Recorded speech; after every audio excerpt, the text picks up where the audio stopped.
We joined EXP in 2019, and it was the best decision that we made that year. If you have questions on what it's like to be at this brokerage, reach out to us. Happy to chat. Let's get to the content. Welcome to the Solution Real Estate Podcast, where myself, Phil Sexton, and Jeff Sibbach come together at our glass table with the Do Shit You Love sign behind us, and we talk about ways to put the consumer first, ways to grow real estate agents' business. Yes. How we are actually real estate agents. We run a team in the greater Phoenix area. This year we're going to sell, the last number I heard was 263 million. As long as everything closes. As long as everything closes. That's what's under pending if it all gets done, yeah. Great. This or year, if something closes earlier, we may go a little higher. So, great. Because we got a bunch lined up. Great. Just to give you guys that are listening the understanding of what we do and where our level of expertise comes in these conversations. And so today's topic, which is the only difference between you, AKA a producer that may not be the top producer in their office, the only difference between you and a top producer. And even though we say the only difference, there might be more than one, Jeff. Well, I think the debate is the debate. The problem is that there's a lot of differences. I mean, to me, it's I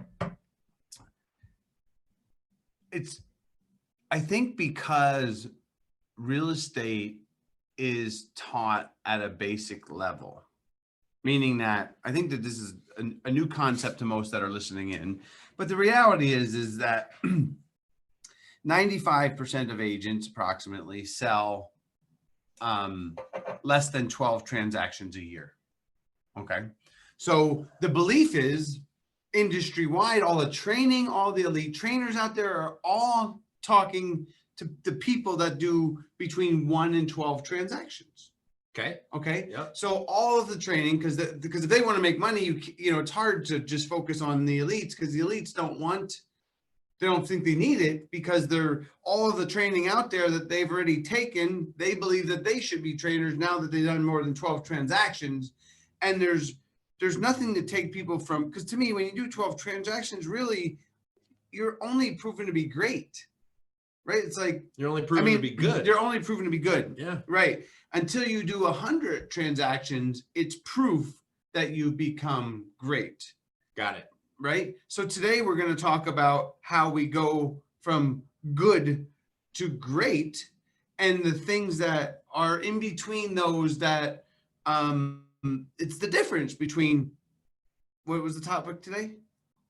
You and top producers. Yes. The difference between you, the listeners, yes, between the agents that are not top producers in their office and the ones that are. Right. And to me, it's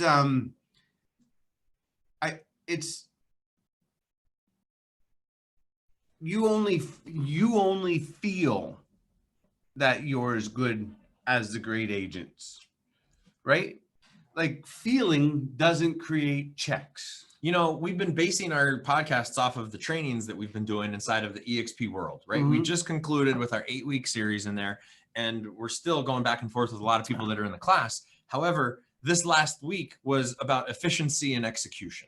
Mm-hmm. And that's where this idea of the difference between you and a top producer is, I couldn't help, like, that's what I got to when we were teaching about efficiency and execution. Yes. Is that the top producers are more efficient, which means they can do more.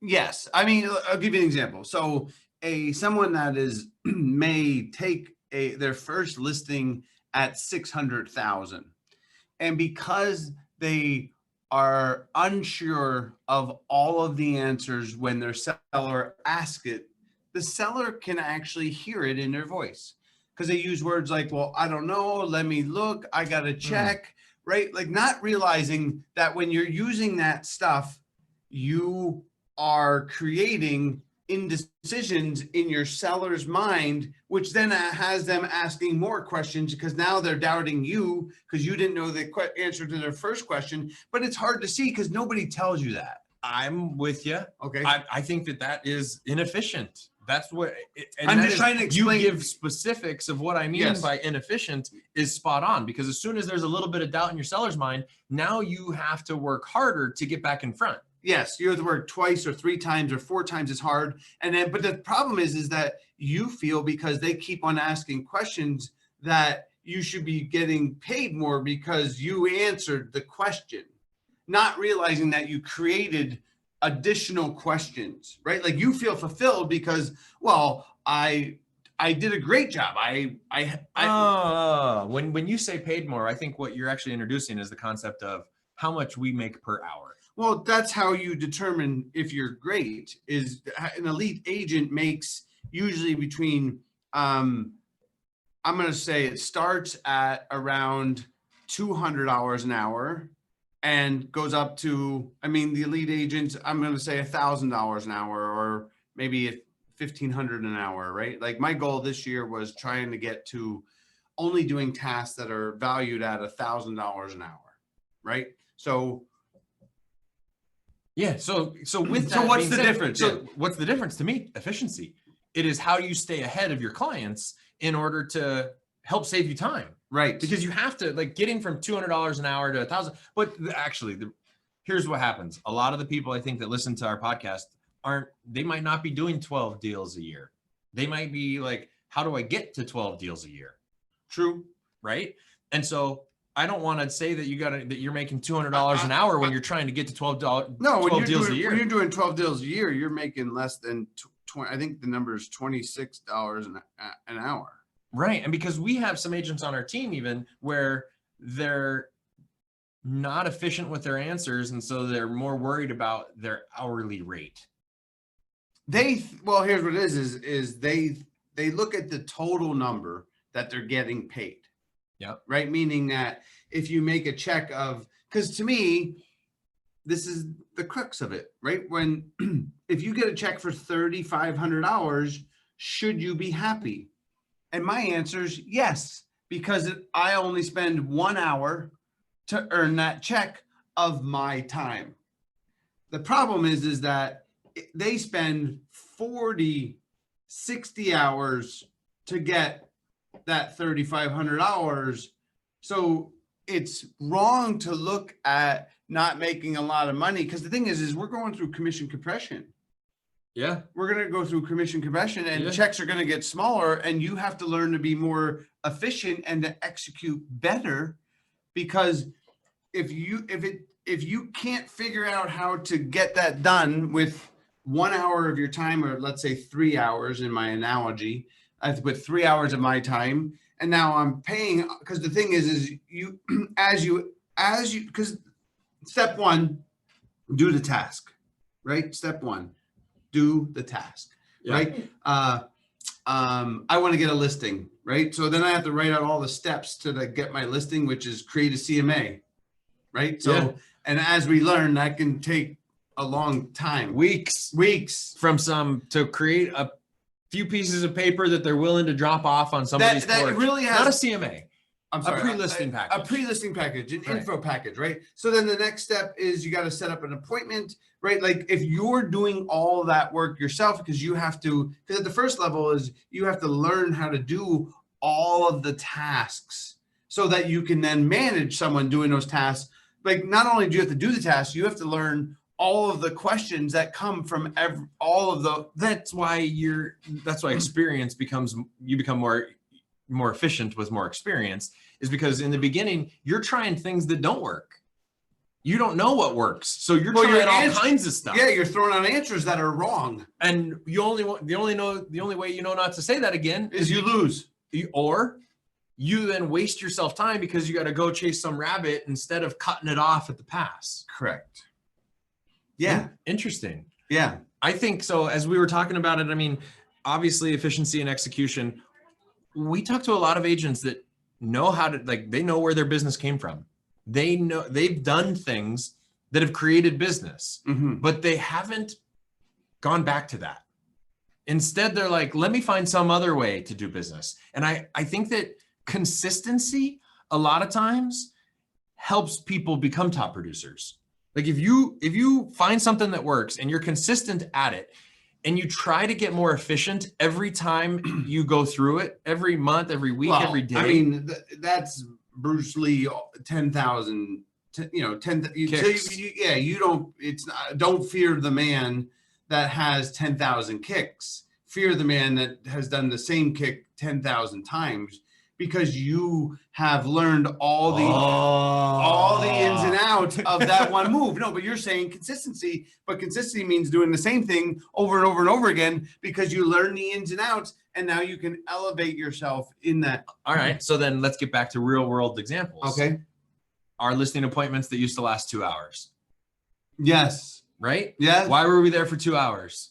Because we didn't know what to say. Because we were trying to figure out what would win the most, and we were still losing at a high rate. And yes, we were trying lots of things. Because sometimes when you're not efficient with your knowledge, you rely on your personality.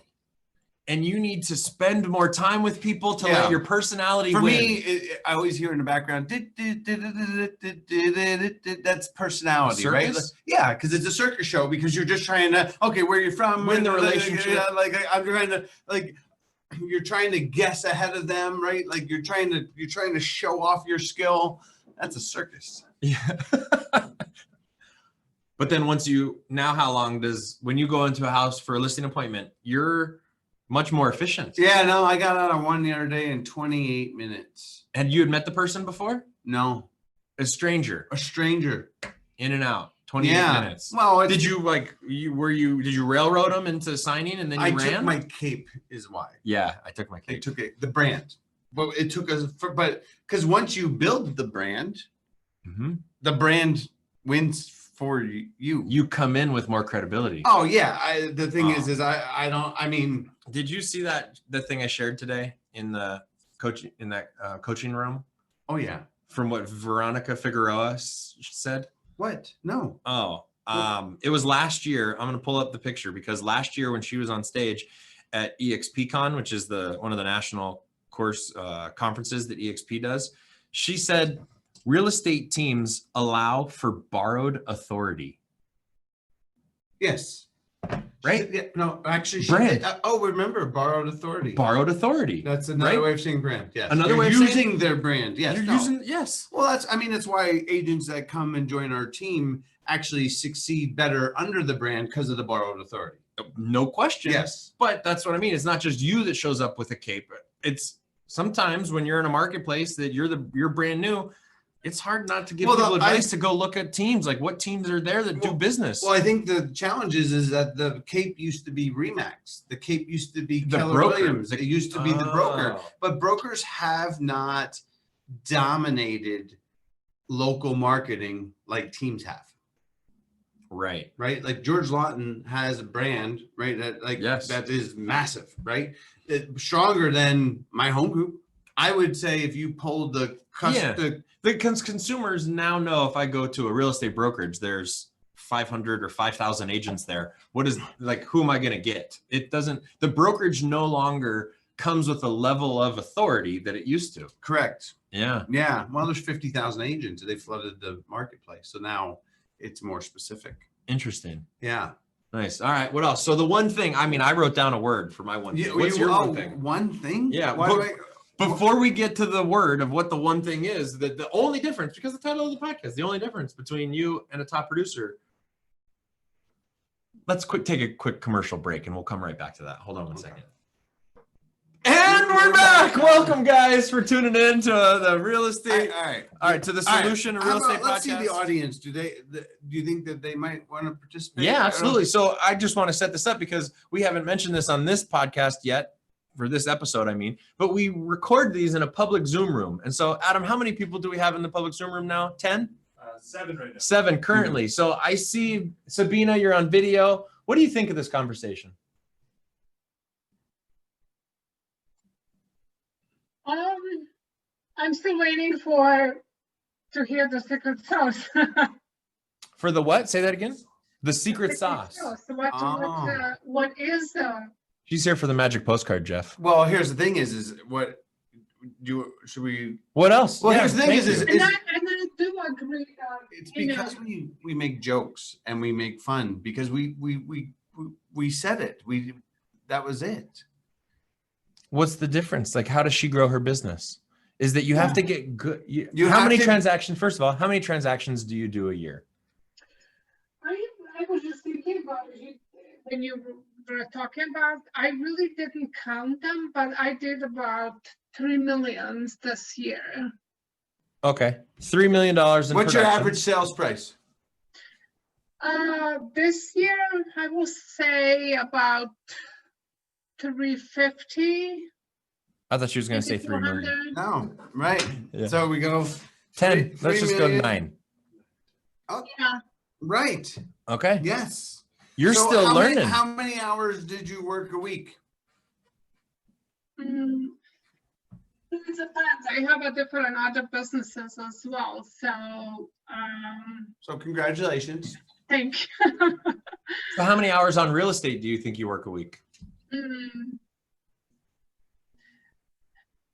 Not too much to 20? be honest, because I have a TC who does my, transactions. And also I don't prospect. That's why I'm here, because all my leads are coming from the sphere of influence. So it's basically when they contact me or when we talk about they already won that listing or, a representation on the buyer side. So some of them are coming from the signs. So I really don't spend too many hours working on real estate. Yeah. Like an hour a day? No. I mean, each transaction is going to take 40 hours, right? Yeah, but she's got a TC, so maybe 20 hours. Okay. Yeah. 20 times 10 is 2,000 hours. Yeah, I don't know. And I mean, to me, it's the answer for her is that she has to, the problem is she's looking at the business like the 95%. She's MVP. MVP. Do you know what MVP is? I don't know, but you guys are completely right. So MVP is you're executing the tasks. It's called minimum viable product, and you are doing the minimum. And what you need to do to elevate your business is you need to learn, right? You need to find a coach. You need to talk to dominant agents or listen to the podcast, but you need to learn to do the task. Like, because do you understand? I mean, you run another business, each task is equated on a scale of 1 to 10, right? Like I signed my client at closing. Let's just call that a 4, right? Did you preview the HUD before? Did you show up with gifts, like did you show up, I mean, each task can be done better than just doing the task itself, because when you elevate your skill level, obviously I picked an example, let's say an open house. You do an open house for your client, right? Ideally that open house, you should be selling the house, but 2, you should be able to deliver CMAs to the visitors, right? That's more like a 10, right? If you can, like every open house you can deliver 3 CMAs to people to visit, drop it off at their doorstep, including a high quality CMA, right? Like it's learning to do things better than I just sit in the open house, people come in and now I don't sell any houses. I mean, but the reason is because you didn't market that open house well on the internet. So to me, one of the things that agents that do less than 10, 12 deals a year, they don't think of trying to put the consumer first. And, like for instance, we market, I think we drive 3 to 10 times the amount of traffic to our open houses. I mean, that's the difference is it's just executing every task at the highest level versus just putting, I put out, to me, if you put open house traffic, when does it come? Most people think that the open house traffic comes on Saturday or Sunday, but actually 74% of consumers look for an open house before noon on Friday. Okay. So if you weren't marketing when the bulk of the traffic was looking, then you're not doing a great job for your client. because you waited on Saturday to put signs out. Therefore, only 3 people showed up instead of the 15 that you could have had. But you did the job. You told your client said, I want you to do an open house. You showed up. You took a shower. I'm with you. I'm with you. But I'm for Sabina. She already told us. Okay. I know, but she already told us that I don't think that we need to help her be better at open houses. I think that we need to help her understand that she needs to be more specific or more intentional with her social networking. Because her business, she's obviously figured out how to do $3 million a year off of her friends. Right. But the thing is, how many listings did you have? I'm trying to unmute. I'm sorry, I'm already unmuted. Most of them are listings. I didn't hear that. Most of them what? Most of them are listings. Most of them are listings. So how many buyers did you get off of the marketing that you did for your sellers' listings? 2. 2. Okay. Yeah. Good job. Good job. So to me, if you do a better job marketing, you could get 10 buyers and that would grow her business. But because she's not trying to, I mean, how did you get the buyers? Did they call on the sign or did they come to an open house? She said one of these. They did call the sign. And Okay. it was, and actually they ended up, being a buyer and the seller because they were looking to buy in specific subdivision. And they were afraid to list the house. So they called me from the sign. And that was the first time I did everything right. I was like, because the property was like 15 minutes from my house. I was like, are you pre-qualified? Yes, I am. Can you email me a pre-qual form? I can, and I got it. I was like, okay, we have to go. And that day I signed We got a live one. contract. And then I need to figure out how I can replicate that story. As I'm sitting here listening to you guys have a conversation, Jeff, you and Sabina, you're convincing me that there's not one answer to the difference between the top producer and the agents out there. I mean, the thing I is, think though, but what I heard you say, because I like to break things down, number one, track where your business comes from. Yeah, right. Track where your business comes from, and then spend more time doing producing activities. Well, because if I know that my business comes, to me, it's not just track; it's find out where the lead source is. Because that's what I mean. Obviously, her friends called her to list their house. She lists their house, and then she gets twofers that walk in the door. Like that means she needs more friends to call her to list their houses. And I was more of like, how many open houses did you do this year? Not many. Why don't you do more open houses? I just hate open houses. Okay. Do you think that your seller deserves to have an open house because they choose you because essentially your sellers, it's hard because we're in a low supply market. We don't have to do anything and the house is still going to sell. But the way that you create maximum dollar for your seller is you create demand, which means that you're going to do marketing to create more interest in that house.